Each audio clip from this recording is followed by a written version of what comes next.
Bij het Atomium in Brussel worden morgenavond zo'n 60.000 mensen verwacht die komen kijken naar een spektakel van Jean-Michel Jarre. Dat is een Fransman die klank- en lichtspelen presenteert met behulp van laserstralen en synthesizers. Vroeger deed hij dat maar 1 keer per jaar, maar nu is Jarre aan een heuse Europese tournee bezig. Hier bij de Mont Saint-Michel startte Jean-Michel Jarre bijna 4 weken geleden zijn Europese tournee, die hem naar diverse fraaie plaatsen van het oude continent moet brengen. Niet al te veel plaatsen weliswaar, want de 45-jarige Franse pionier van de elektronische muziek sjouwt zoveel materieel mee dat honderden mensen dagen nodig hebben om gewoon maar het podium op te bouwen. In Brussel, op de Heijssel, in de schaduw van het Atomium, wordt vandaag en morgen nog met man en macht gebouwd aan een monstersite waar meer dan 60.000 mensen op zullen afkomen. Voor Jean-Michel Jarre is optreden bij het Atomium een jongensdroom die in vervulling gaat. Pour moi toute la poésie et l'art belge d'une certaine manière, le côté anticonformiste, poétique, le lien avec la bande dessinée aussi, cette vision poétique des années 50 de ce que pourrait être l'an 2000 sur le plan de la technologie. Et puis finalement un des bâtiments les plus originaux du XXe siècle. Sinds de Europese tournee eind juli in Frankrijk startte, deed Jean-Michel Jarre onder meer Lausanne en Budapest aan. Uit de beelden die daarvan gemaakt zijn blijkt de muziek vaak ondergeschikt te zijn aan het visuele, aan de show, de projecties, het vuurwerk, de laserstralen. Oh nee, zegt de artiest, dat is niet waar. La musique n'est jamais affaiblie par le visuel. Sinon l'opéra n'existerait pas. L'opéra qui est l'art majeur de la musique est justement part du principe de pouvoir faire prolonger la musique sur le plan visuel. Si vous allez sur une scène pour jouer de la musique, c'est bien pas seulement pour vous faire entendre, mais je dirais pour vous faire voir aussi. Vanmiddag kwam de Franse synthesizer-virtuoos zelf de Heijssel inspecteren. En vooral kwam hij checken of de mensen het spektakel van morgenavond wel goed zullen kunnen zien.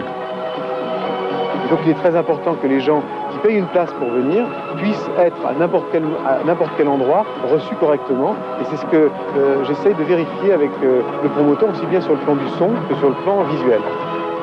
Jean-Michel Jarre morgenavond op de Heijssel om 10 uur. De zitplaatsen zijn uitverkocht. Als u ertussen wil gaan staan, het openbaar vervoer van Brussel doet een extra inspanning.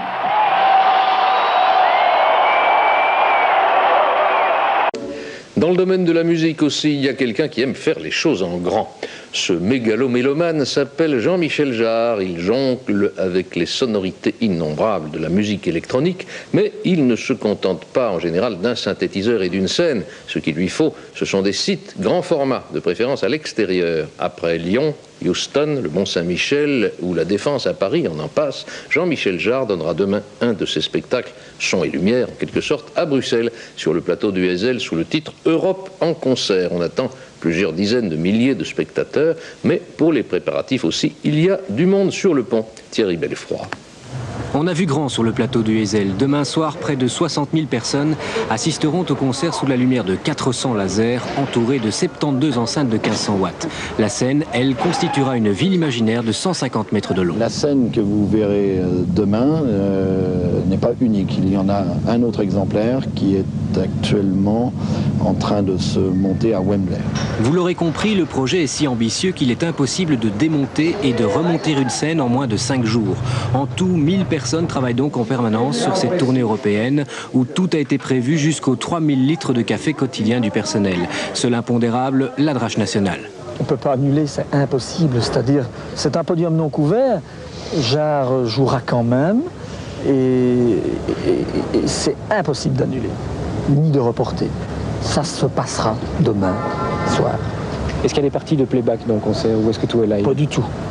Aucun playback. Même les choristes, les 100 choristes engagés chantent. Les préparatifs ne sont pas encore terminés, mais les curieux et les fans sont déjà là, à proximité du site qui ouvrira ses portes 5 heures avant le concert demain. Certains d'entre eux sont des irréductibles. Oui, on essaie de suivre de partout. Là, j'arrive de Lyon, donc sa ville natale. Et puis donc j'ai pris Nathalie à Châteauroux, puis on essaye de suivre de partout. On est arrivé cette nuit, on est arrivé ici, la première chose qu'on a fait c'est ici, on dort dans la voiture devant la scène presque. Ce qui a l'avantage. Fin d'après-midi, Jean-Michel Jarre s'assure lui-même de ce que verront demain les spectateurs en compagnie des promoteurs du spectacle. De démonter ces barrières vertes là. J'ai tenu quand même à regarder au maximum l'emplacement où va se trouver le public pour que les gens puissent voir et entendre de manière correcte.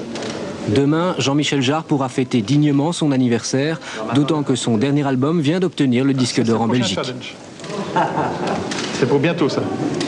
Jean-Michel Jarre, bonsoir. Bonsoir. Vous êtes avec nous en direct. On peut dire que vous êtes né dans la musique, puisque votre père était et est toujours Maurice Jarre, qu'on a connu faisant des musiques de théâtre, des musiques de film, TNP avec Villard, puis beaucoup de films. Il est aux États-Unis, je pense. Oui, il vit à Los Angeles. Vous êtes né dans la musique, en quelque sorte. Oui, je suis né à Lyon, comme lui d'ailleurs, donc lyonnais et musicien. Ça ne fait rien, c'est pas trop grave. Ça se soigne, bien entendu.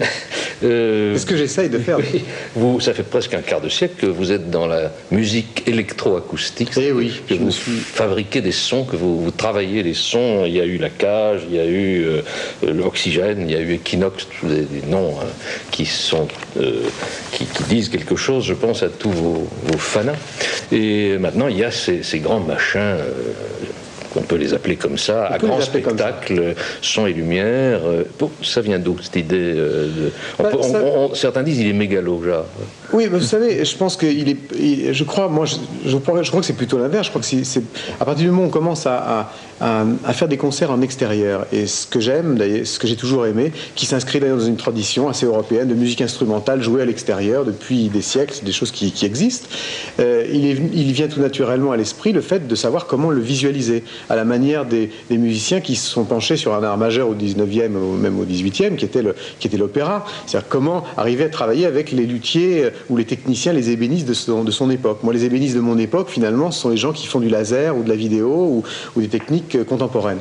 Et finalement, je pense que le fait d'essayer, ce que j'essaie de faire dans ce format de concert, d'adapter l'échelle du dispositif scénique à l'échelle du public, c'est finalement pour donner plus de convivialité, pour essayer de partager des émotions d'une manière un petit peu plus forte que d'être perdu au milieu d'un stade, par exemple, tout seul, en étant le seul point focal, ce qui souvent engendre une certaine frustration parce qu'on n'entend pas ou on voit mal un artiste qui se retrouve tout seul, perdu au milieu d'une scène. Donc il faut le mettre en image, en quelque sorte. Ou en tout cas, le visualiser, c'est ce que j'essaye de faire avec la musique que je fais, qui est une musique qui, je crois, est assez visuelle, c'est comme ça en tout cas que je la compose, et puis en même temps, sur le plan des spectacles, d'essayer d'arriver à faire vraiment un spectacle qui soit à la dimension d'un site. Certains pourraient dire ça dénature un peu la musique que d'utiliser ainsi toutes ces ressources de l'électronique, et on pourrait se dire que la musique pure, c'est un quatuor à cordes tout seul sur une scène, ou c'est un chanteur de variété tout seul avec sa guitare sèche devant un micro à la rigueur. Je crois que ce sont des formats différents. Je crois qu'il y a l'artiste soliste, il y a le grand orchestre, il y a les groupes de tam-tam dans la forêt amazonienne, et puis il y a aussi l'opéra, j'en parlais tout à l'heure, qui est une visualisation de la musique et qui, Dieu sait, est un art majeur. Et je pense que les concerts-spectacles que je fais s'inscrivent une fois encore dans une tradition de musique instrumentale, non pas de musique chantée, donc je ne suis pas chanteur, et de musique en plein air aussi, en extérieur. Alors, à propos de cette musique, justement, vous utilisez le principe qu'on appelle celui de la musique répétitive. Et pas trop, j'essaye justement que ce ne soit pas trop répétitif. Oui, parce que sinon ça peut paraître un peu facile. Exactement.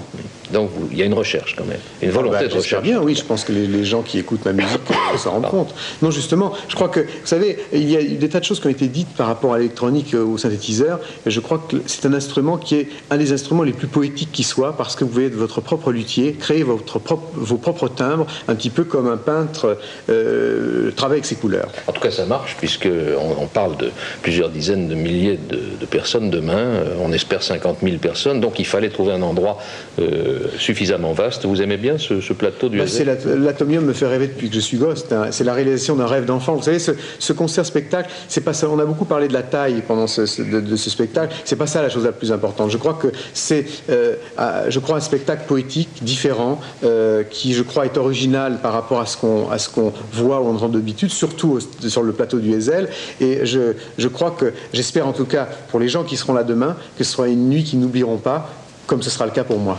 Merci Jean-Michel Jarre. Bonne chance pour demain.